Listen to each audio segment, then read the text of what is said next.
Episode 40. Makan malam selesai. Asia segera beranjak dari duduknya. Itu kebiasaan dia sedari dulu. Baru 2 langkah ia meninggalkan meja makan, tiba-tiba terdengar suara Rangga yang membuat langkahnya terhenti dan segera membalikkan badan. Sepertinya pekerjaanku makin bertambah setelah menikah, ucap Rangga sembari berdiri dari duduknya dan hendak membersihkan piring kotor yang ada di atas meja. Asia tahu kalau suaminya sedang menyinggungnya. Ia segera kembali ke meja makan dan membantu suaminya mengangkat peralatan bekas makan mereka dan membawanya ke wastafel cuci piring. Di depan wastafel, Asia menata peralatan makan yang kotor itu. Apa aku yang mencuci piring? Tapi masa iya sih kalau Mas Rangga yang akan melakukannya? Ya sudahlah, gumam Asia pasrah. Rangga yang sedang mengelap meja makan hanya bisa tersenyum memperhatikan istrinya. Mas, mana sabun pencuci piringnya? Bertanya sambil mencari di depannya. Belum juga Rangga menjawab. Oh ya, sudah ketemu mas. Pasti yang ini, soalnya ada tulisannya cairan untuk mencuci piring. Sambungnya lagi sambil membaca tulisan besar pada botol pencuci piring yang berwarna hijau. Senyum Rangga semakin lebar melihat ulah istrinya. Ini pertama kali dalam hidup Asia melakukan pekerjaan ini. Sungguh ini yang pertama kali, tapi Rangga tidak mengetahui itu. Asia mengambil satu piring kotor yang menuangkan hampir setengah botol dari cairan pencuci piring. Hei, teriak Rangga yang membuat Asia terkejut. Rangga mendekati istrinya itu. Kalau cara om mencuci piring seperti ini, maka gajiku sebulan akan habis hanya untuk membeli cairan pencuci piring. Ucapnya entah menurutnya itu lucu atau tidak, tapi sungguh dia bingung melihat tingkah istrinya. Bukankah jika sabunnya semakin banyak itu semakin bagus, mas? Jawab Asia enteng. Tapi kamu tidak sedang mencuci piring untuk satu kompleks, nyonya muda. Lihatlah, piring yang kamu cuci hanya berapa? Jika sabunnya sebanyak itu, maka sebulan ini makanan kita akan terasa sabun. Rangga tidak percaya kalau sampai sejauh ini sikap ketidaktahuan istrinya tentang pekerjaan wanita. Ia mengira kalau istrinya hanya tidak bisa memasak saja. Oke, aku ingin bertanya, sambung Rangga. Apa kamu tahu cara mencuci piring? Asia menggeleng kepala. Apa kamu pernah mencuci piring? Asia kembali menggeleng kepala. Hah, tidak pernah? Rangga terkejut lagi. Walau hanya sekali dalam hidupmu. Iya mas, walau hanya sekali, aku tidak pernah melakukan ini. Jawabannya sedikit cemas, dia takut kalau Rangga akan marah padanya. Sejauh ini cara keluargamu memanjakanmu dan aku yang menerima getahnya, bahkan papamu sangat mempercayakan kepada aku. Sungguh, ini sangat berat, gumamnya dengan menyandarkan tubuhnya di kulkas. Minggirlah, biar aku yang mengerjakannya. Rangga mengambil alih tugas mencuci piring itu. Asia bergeser sedikit, hanya diam dan melihat bagaimana cara suaminya melakukan pekerjaan ringan itu. Rangga sudah selesai mencuci piring dan menatanya dengan rapi ke tempatnya masing-masing dan masih berdiri depan wastafel dengan menyangga kedua tangannya pada pinggiran wastafel. Asia masih berdiri di tempatnya dalam diam. Aku ingin bertanya lagi. Rangga mulai berbicara kembali. Katakan, apa sama sekali tidak ada pekerjaan wanita yang bisa kamu lakukan? Ada kok mas. Syukurlah. Apa? Tanya Rangga lagi. Merawat diri dan merias wajah. Jawab Asia polos. Bukan ini tuh yang aku maksud.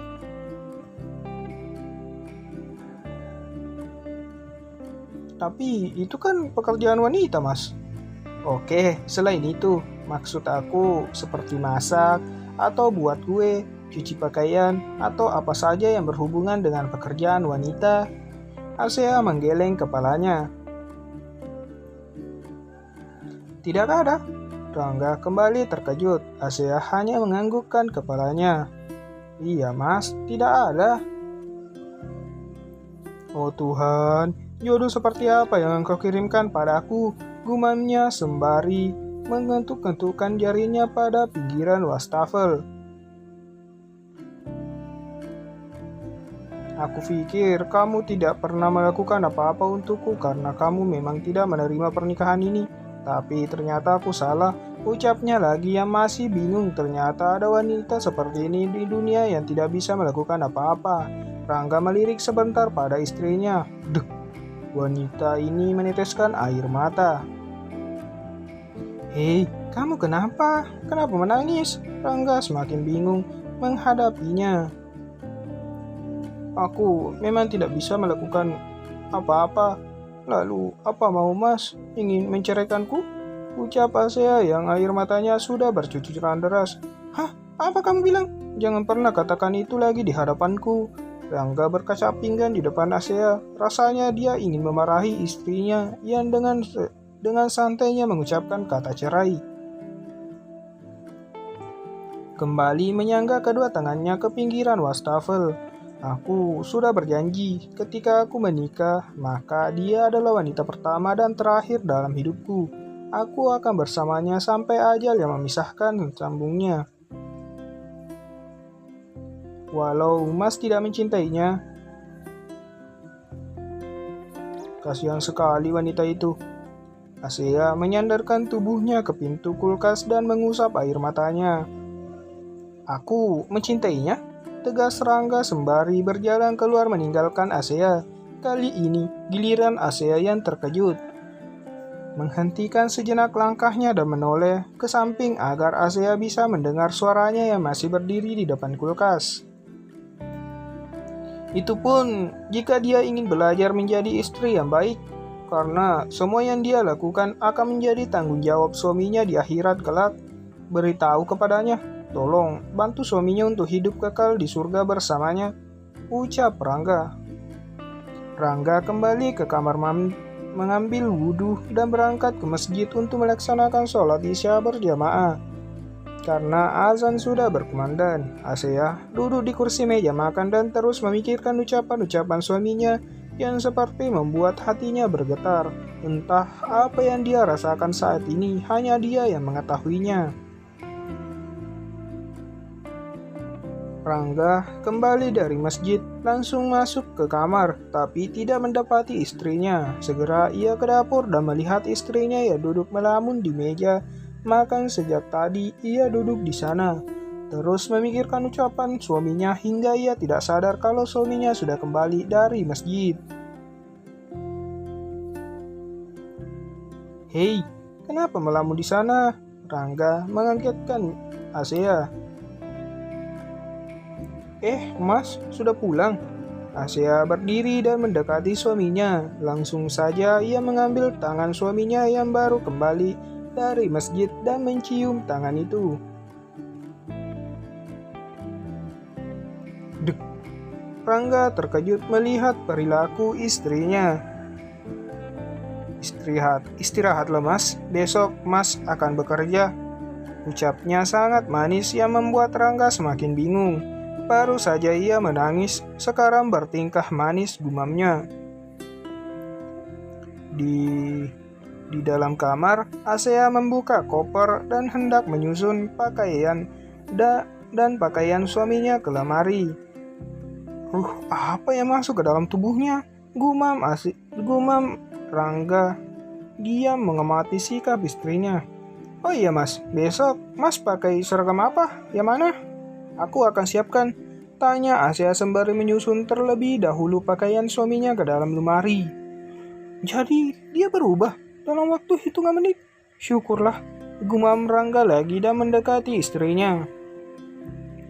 "Bukankah besok hari Minggu?" ucap Rangga tersenyum dan membantu istrinya merapikan pakaian ke dalam lemari. "Oh iya, hehehe, aku lupa." "Jangan tertawa seperti itu sangat menggemaskan," menatap istrinya. "Mas." Asea melambaikan tangannya ke wajah suaminya yang melamun melihat kecantikan istrinya yang tambah tawa menggemaskan seperti tadi. "Hah? Oh, iya maaf." Mas kenapa?" Tidak apa-apa." "Oh iya, Mas ingin bertanya?" mencoba mengalihkan pembicaraan.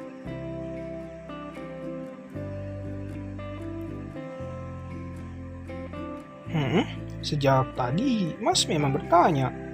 Terus bertanyalah." Oh iya Mas, dengar kamu juga pemimpin perusahaan sendiri. Dari sikapmu yang begitu manja, cengeng, dan tidak bisa melakukan apa-apa, sepertinya aku tidak percaya, ucap Rangga. Iya, aku memang tidak bisa melakukan apa-apa seperti wanita pada umumnya yang bisa masuk dan sebagainya, tapi soal memimpin perusahaan, aku bisa melakukannya. Ucap Asea kesal karena merasa kalau suaminya sedang memandang enteng kemampuannya. Pemimpin itu tegas, tidak manja, apalagi cengeng, ujar Rangga. Asal Mas tahu ya, aku memang manja dan cengeng, tapi aku profesional dalam bekerja. Bahkan, aku memecat karyawanku pada saat itu juga jika lalai dalam bekerja, ucap Asea tegas. Oh ya? Tegas juga ternyata, ucap Rangga lagi. Memang, balas Asea singkat. Mereka mulai akrab berbicara, hingga tidak terasa pakaian Rangga sudah tersusun dengan rapi. Giliran pakaiannya yang masih dalam koper yang akan ia susun. Perlu aku bantu?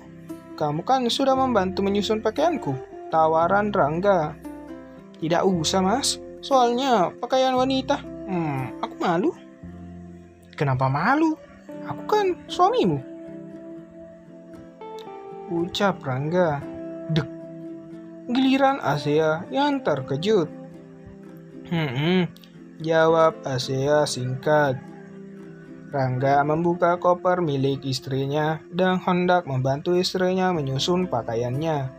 Pada saat koper terbuka, ternyata pandangan pertama yang mereka lihat adalah pakaian dalam wanita. Asea segera menutup kembali kopernya. Tuh kan, aku juga bilang apa? Asea sangat malu. Oke, lakukan saja sendiri. Aku istirahat duluan. Rangga naik ke tempat tidur, tapi tidak tidur. Ia lebih milih menyandarkan tubuhnya ke sandaran ranjang empuknya dan memperhatikan istrinya dari sana. Setelah beberapa menit, tiba-tiba Asea terkejut melihat isi koper bagian bawah. Baju tidurnya bukan baju tidur yang sering ia pakai, melainkan beberapa lingerie dengan motif yang sama tapi warna yang berbeda. Sungguh begitu seksi. Pasti ini ulah Mama, Bobby, dan Diana, gumam Asea sembari menaikkan satu persatu lingerie itu dan memperhatikannya. Ia tidak tahu kalau Rangga melihat tingkahnya. Masa iya sih? Aku tidur dengan pakaian seperti ini. Memangnya kamu malu pada siapa? Ujar Rangga dan membuat Asea terkejut. Ternyata suaminya belum tidur.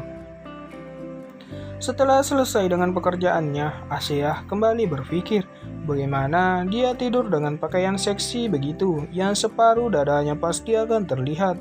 Tidak mungkin juga dia memakai hijab karena suaminya sudah setiap hari melihat rambutnya. Apa Mas Rangga sudah tidur? Tanyanya meyakinkan dirinya agar Rangga tidak melihat ia dengan pakaian seksi itu. Iya. Hah? Tidur kok ngomong sih? Ujar Asea. Rangga hanya tersenyum. Dia tahu kalau Asea malu menggunakan lingerie tersebut. Tidurlah, ini sudah jam berapa? Ucap Rangga dengan nada seperti setengah tertidur. Asea mematikan lampu dan hanya menyalakan lampu tidur. Segera ia ke kamar mandi mengganti pakaiannya dengan lingerie tadi. Mengendap-endap naik ke ranjang dan segera masuk ke dalam selimut. Rangga tersenyum melihat tingkah lucu istrinya. Malam semakin larut, mereka sudah berada dalam mimpi. Tapi kebiasaan Asea yang tidur selalu banyak gerak hingga ia memindahkan guling yang berada di tengah tanpa ia sadari dengan selimut tertarik ke bawah. Ia memeluk suaminya dan ia berpikir kalau ia adalah gulingnya. Rangga membuka mata dan terkejut melihat istrinya begitu cantik dan seksi sudah memeluknya. Dia, lelaki normal, sedikit tersenyum dan membalas pelukan itu dengan hangat. Sesekali ia mencium kepala istrinya yang berada tepat di bawah dagunya. Mereka kembali ke alam mimpi dengan lelap.